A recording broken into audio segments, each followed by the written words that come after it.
Want to win prizes? Get ready and join Scan and Win with Mark. Step 1. I-download ang Mark app. Step 2. Panoorin ang mga channels sa Signal and wait for the markers to appear.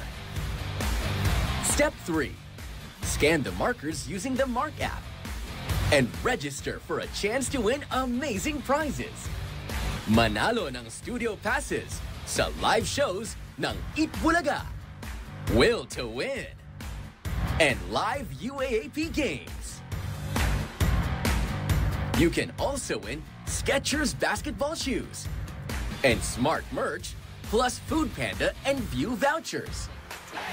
Get ready, set, scan! Scan and Win with Mark is brought to you by Signal, Skechers, and Smart. Tuwing linggo, tayo nang matuto at tuklasin ang mundo. So it's important to always check. Voila! Check your facts. Dito lang yan sa Kitty Explorers, Kita Kids. Because the battle is not ours, it's the Lord's. Live in God's presence. Be faithful, be victorious. How do we understand what the will of the Lord is? This is the secret. This is God talking to you and to me. God has a good plan for you. God wants to bless you. God will go before you. So I do not know what you're going through, and I cannot speak to it, but you know what? God can. Live in God's presence, and you will finish well. Guaranteed. Be inspired and learn about the Word of God.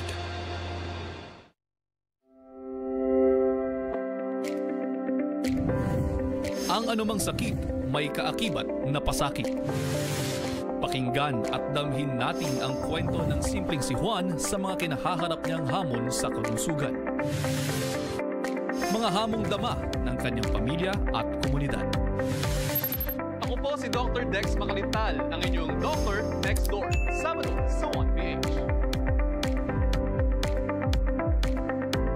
Pinarangalan ng 12th Makatawa Awards for Media Excellence ng People Management Association of the Philippines ang 1PH bilang TV Station of the Year. TV Station of the Year is Signal TV Inc. 1PH. Taos-pusong pasasalamat ang aming hatid sa inyo sa walang sawang pagsuporta sa ating mga programa. Kayo'y makakaasa na patuloy ang aming paghahatid ng tunay, dekalidad at maaasahang teleserbisyo para sa Pilipino.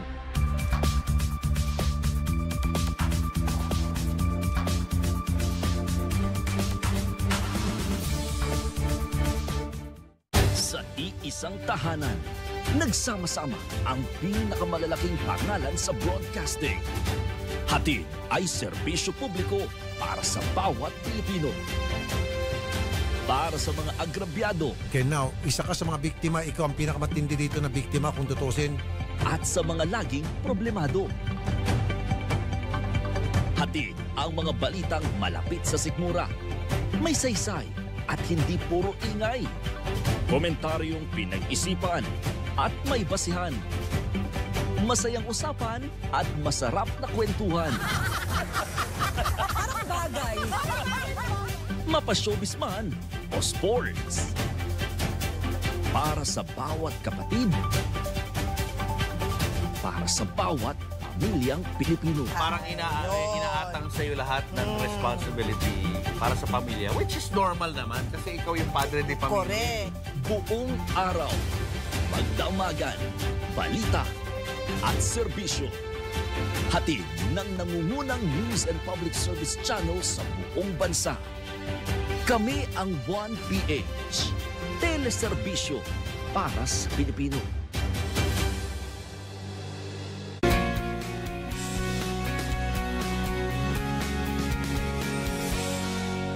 Witness the magic of second chances. Samahan ng DJ Diva ng Bayan, DJ Anna Ramsey. Sabay na love scam na, ayan. Para maging kupido sa mga pusong nabigo, nilaro. Ay, kasal na po pala siya. At mga pusong hindi agad sumuko. Iiyak sa musika ang mga pinagdadaanan.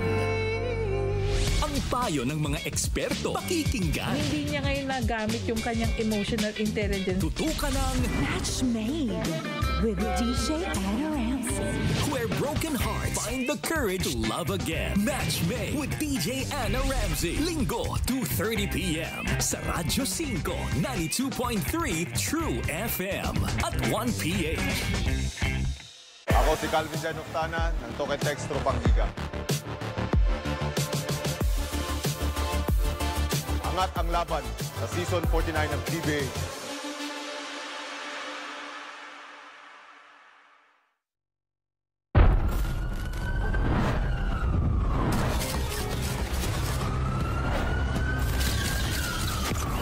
Muling magsisiyasat.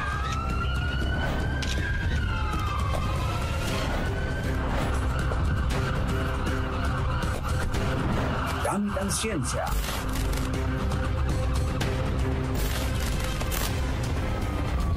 Upang buuin ang katotohanan sa likod ng krimen. Ako si Jasa Belgas at ito ang Forensics. Sabado ng gabi sa 1PH. Bagong taon, bagong mga challenges para sa ating mga kainay. Mapa-new mom problems, parenting style, at pangkalusugan ni inay, isa-isa nating pag-uusapan yan. Dahil bilang mga inay, kailangan natin ng isa't isa as we grow our community. I'm your millennial mom, MJ Marfori, at ako ang inyong certified Inay to the Rescue. At ako naman po si Tintin Bersola Babaw, ang inyong madiskarteng mompreneur, ang bago niyong makakasama sa Inay Ko Po. Inay Ko Po!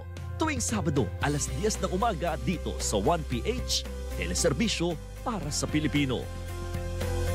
Para sa akin, ang tunay na public service ay ang sinserong paninilbihan sa taong bayan sa mabilisang paraan ng walang pag-alinlangan, walang pinipili, at very important, ay walang hinahangad na kapalit. Yung mga taong malapit sa akin, nakaka-relate ako dahil once upon a time I was just like them. So alam ko yung kanilang mga naramdaman, so alam ko kung paano bigyan solusyon ang kanilang mga problema. Nakikita ko yung kanilang paghihirap, nakikita ko na yung paghihirap nilang yon kailangan ng agarang aksyon dahil pinaikot-ikot na silang sistema kung saan-saan na silang sangay ng gobyerno pumunta, and I was the last recourse. So I go the extra mile to make sure na yung kanilang hinaing ay agad-agad nabibigyan ng solusyon. Mabilis na aksyon at mabilis na solusyon. Rapid info po, kami ang 1PH, teleserbisyo para sa mga Pilipino.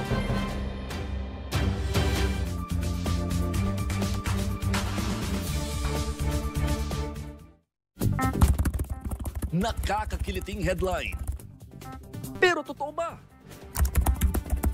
Sa panahong ang peke, kala mo totoo.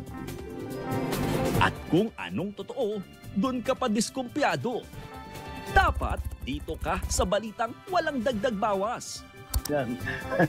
Marami akong kilala na kung saan naguhukay. Pero ako, wala pa ako nakitang kahit anong klaseng gold na sila. At sa komentaryong, hindi biased. Dito natin nakikita na napaka-importante na kino-communicate, diba? Ng Malacanang sa tao. Buo ang kwento. Non-essential silugaw. Subuti na po yung namimigay kaysa nagnanakaw sa pera ng gobyerno. Balitang may konteksto. Kung tatanungin ako, good decision to appoint someone looking into that kind of aspect ng ating pagmamahal sa kultura. Dito tayo, sa Totoo Lang. Lunes hanggang Biyernes, alas 5:30 ng hapon. Sa Totoo Lang, teleserbisyo para sa Pilipino.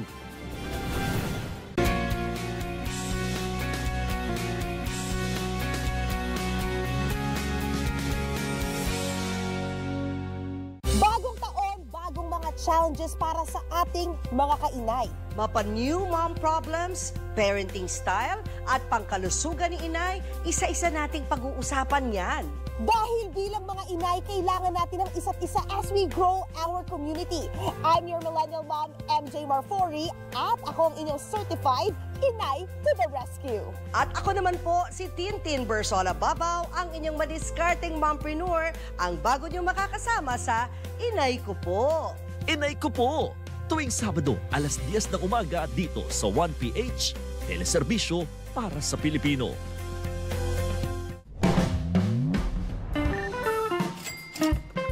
Sir Chinky, dapat ba makialam ang mga magulang sa pera ng anak kahit legal age na ito?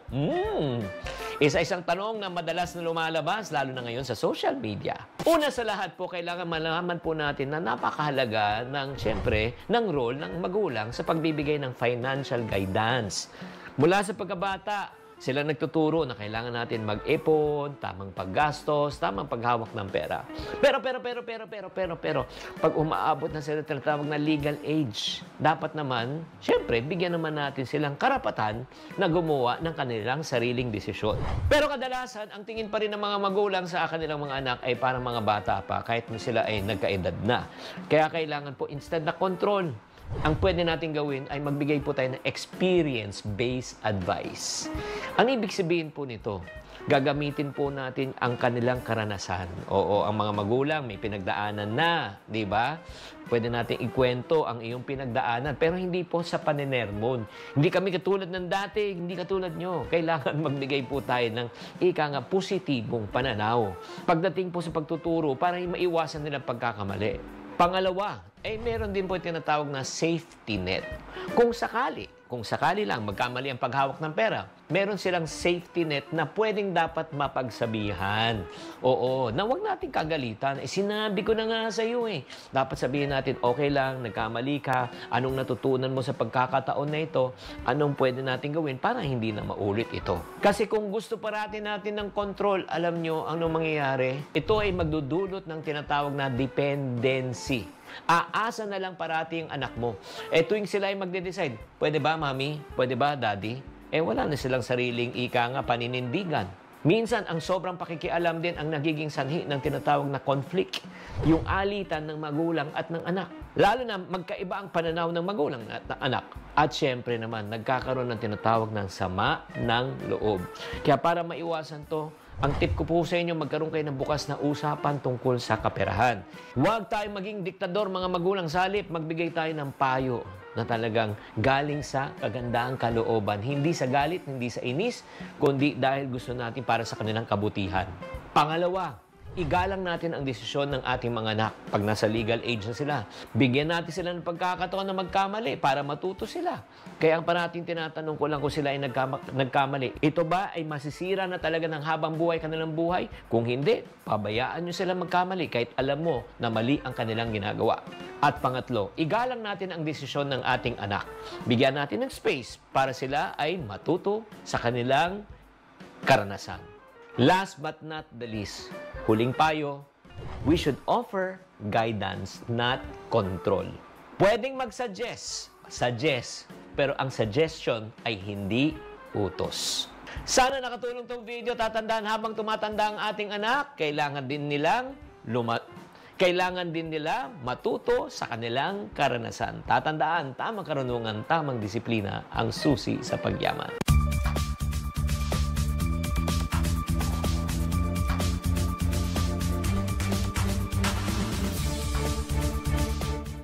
Habang naghihirap ang isang bansa, lalong nalululong ang pamayanan sa chismis. Escape ito Ang laki-laki ng nagagawa nito sa paglimot ng mga problema, sa paglimot ng kahirapan. Kung wala ang mga manunulat, manghuhula lang sila kung ano ang tunay na nagaganap.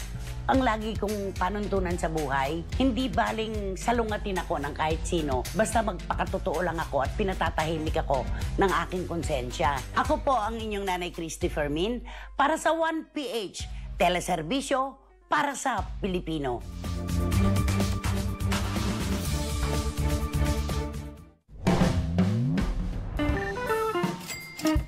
Posible raw na tumaas ng 2.2% ang presyo ng real estate property dito sa Metro Manila. Kung may plano kayong bumili, panoorin nyo tong episode na ito. Hi there, this is Chinky Tan, your pambansang wealth coach. Bago po tayo bumili ng property, kailangan mahalaga na maintindihan mo muna ang kasalukuyang kalagayan ng real estate market. Bakit po? Ayon sa mga eksperto, natataas po ng 2.2% ang presyo ng mga residential properties ngayong taon hanggang 2026, kung bibili ka ngayon, ibig sabihin po, maganda, ibig sabihin, may potential na kumita ang iyong pera. Pero, bago kayo bumili ng property, kailangan alamin muna natin kung kaya natin o hindi. Siyempre, sino bang ayaw? Ang tanong, hindi yung gusto. Ang tanong, may kaya ka ba? Alamin kung magkano ang budget mo. Magkano ang ilalaan mo sa bagong property mo. Mahalaga na huwag tayong magpadala sa ating emosyon o temptasyon. Tatandaan, hindi isang beses ka lang maghuhulog, kundi buwan-buwan ka maghuhulog until na mabuo mo ang iyong pagbabayad. At huwag mo nang kalimutan, kasama rin po ang mga taxes, maintenance, syempre at utilities at marami